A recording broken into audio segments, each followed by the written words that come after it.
um mal que se repete, se espalha e que retorna como reflexo do passado. Essa é uma ideia que atravessa o último filme da franquia Invocação do Mal, que estreia nos cinemas nesta quinta-feira. Eu já tinha falado nos vídeos de revisão da franquia que estão aqui no canal que eu não tinha expectativa para esse quarto filme, porque o terceiro eu não tinha gostado tanto. E a sensação que eu tive assistindo o quarto filme é bem parecida com a que eu tive assistindo o terceiro, que é essa sensação de falta de consistência na construção do mistério, do terror e da presença do sobrenatural, e também uma dificuldade de entrelaçar diferentes núcleos de personagens, que eu acho que prejudica muito o ritmo aqui no quarto filme. No terceiro, embora tenham questões parecidas, eu acho que o ritmo ainda flui melhor. Mas no quarto filme a gente sente esse ritmo que vai ficar um pouco mais arrastado. Invocação do Mal 4, o último ritual, é dirigido pelo Michael Chaves, que também dirigiu o filme anterior. E nele nós temos o encerramento da franquia com um último ritual que enlaça o passado dos Warren e a filha deles, a Judy, a acontecimentos sobrenaturais que estão ocorrendo com uma família na Pensilvânia. O filme traz algo no seu início que eu acho interessante, que é contextualizar alguns recortes do passado dos Warren, da época que a Lorraine ainda estava grávida da Judy. E é uma época também que eles estão tentando resolver um caso que envolve um espelho amaldiçoado e também um antiquário.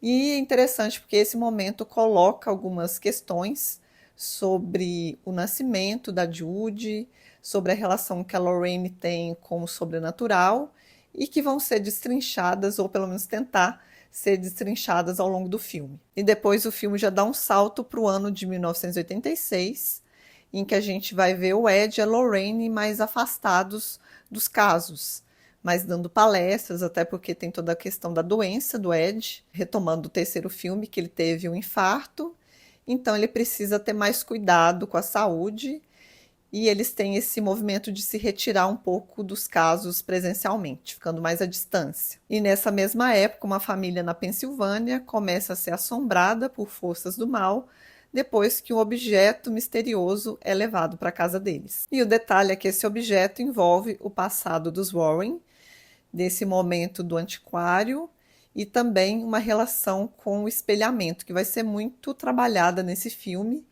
Tem até cenas que eu acho que são interessantes, que vão tentar fazer esse reflexo, né, que a gente pode pensar que é simbólico e também literal, já que ele tenta criar aspectos de dualidade e também de diferentes realidades dentro daquilo que eles estão vivendo, especialmente envolvendo a Judy. Tem também momentos que envolvem a Lorraine, mas a Judy ela tem essa conexão com o sobrenatural, algo que ela divide com a mãe, e o espelho, o espelhamento vai ser uma forma de trabalhar isso também. E embora eu ache isso interessante, esse aspecto do espelho e da forma como isso pode tentar dar voz ao sobrenatural e ao reflexo do passado que assombra os personagens, eu penso que às vezes a imagem se torna vazia justamente porque ela tenta fazer conexões que ou elas não funcionam ou elas demoram muito a acontecer, até porque você tem esse passado dos Warren que tenta ser ligado ao presente dessa família que está sendo assombrada na Pensilvânia, com algo que também acontece no presente na casa dos Warren, que envolve a Judy e que a Lorraine percebe que tem algo acontecendo ali um pouco estranho, mas ela também não sabe o que é. Então o filme tenta fazer essas conexões, mas esse ritmo muitas vezes ele acaba ficando arrastado, né? E tem essa dificuldade de fazer encontrar esses diferentes momentos da vida de cada um desses personagens. E além disso, eu acho que o que assombra também é um problema, que é essa presença do sobrenatural, que é algo que eu também destaquei na minha crítica do terceiro filme, que eu achava que era uma presença muito frágil.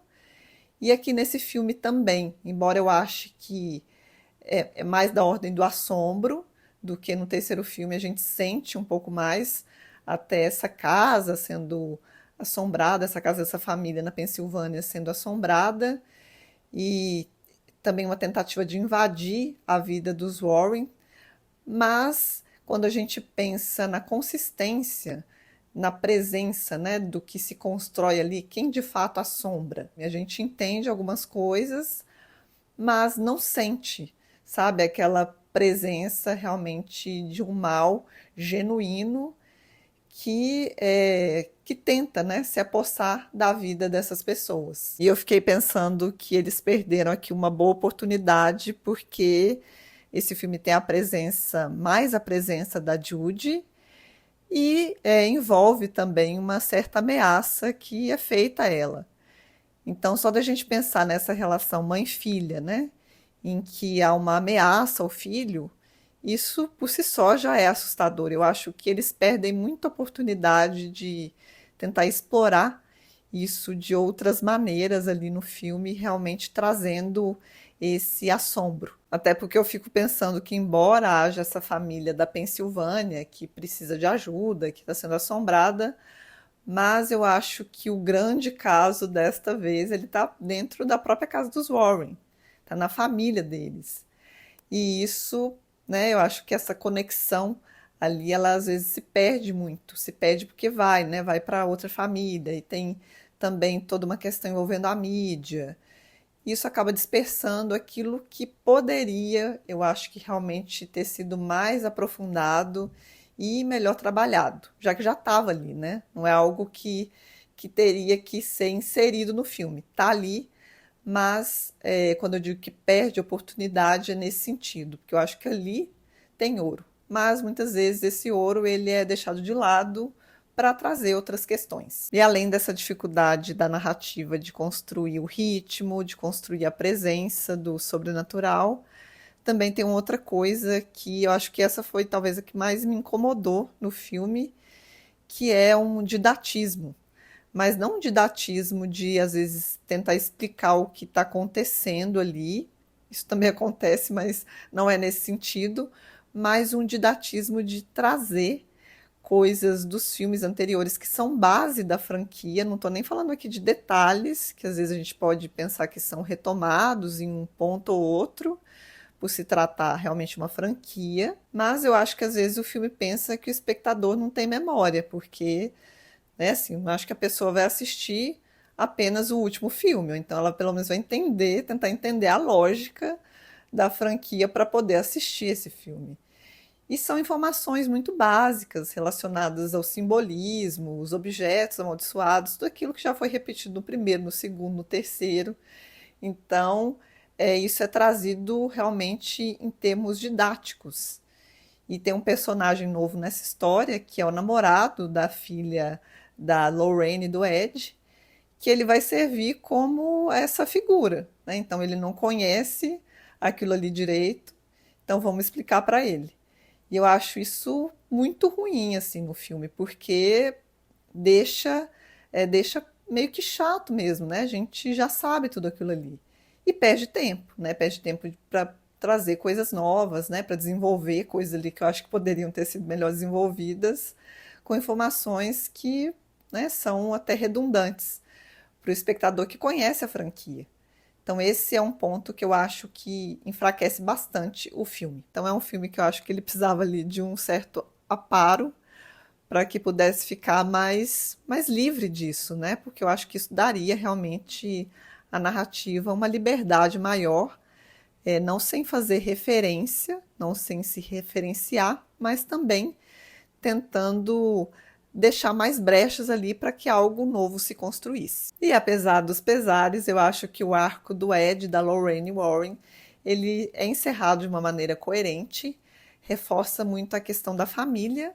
Eu sempre digo isso aqui nas críticas que eu fiz dos filmes, que eles são o eixo emocional de Invocação do Mal e também esse eixo, essa conexão com o familiar. E é uma conexão que ela não passa apenas por essa demanda do exorcismo, de lidar com o sobrenatural, mas também de uma certa cura emocional das famílias, né? Porque geralmente são famílias que têm algum tipo de fragilidade e que a Lorraine e o Ed sempre entram como esse componente que vai tentar dar algum tipo de estabilidade, né, para eles ali.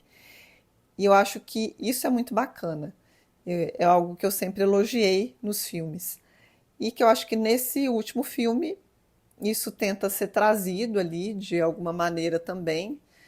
Tem um final que vai envolver, né, as famílias e que eu acho que, né, encerra de uma maneira coerente realmente com o que Ed e Lorraine representam na ficção de Invocação do Mal. E no fim, o que resta é um encerramento até coerente para os Warren, mas um desfecho mediano para uma franquia que começou tão bem, né? E isso era o que eu tinha para contar da minha experiência com Invocação do Mal 4, o último ritual. E também me conta aqui nos comentários se vocês vão assistir o filme, se tem expectativa e qual foi a experiência de vocês que forem ao cinema para ver Invocação do Mal 4. E fico esperando vocês os novos vídeos do canal. Um abraço e até a próxima!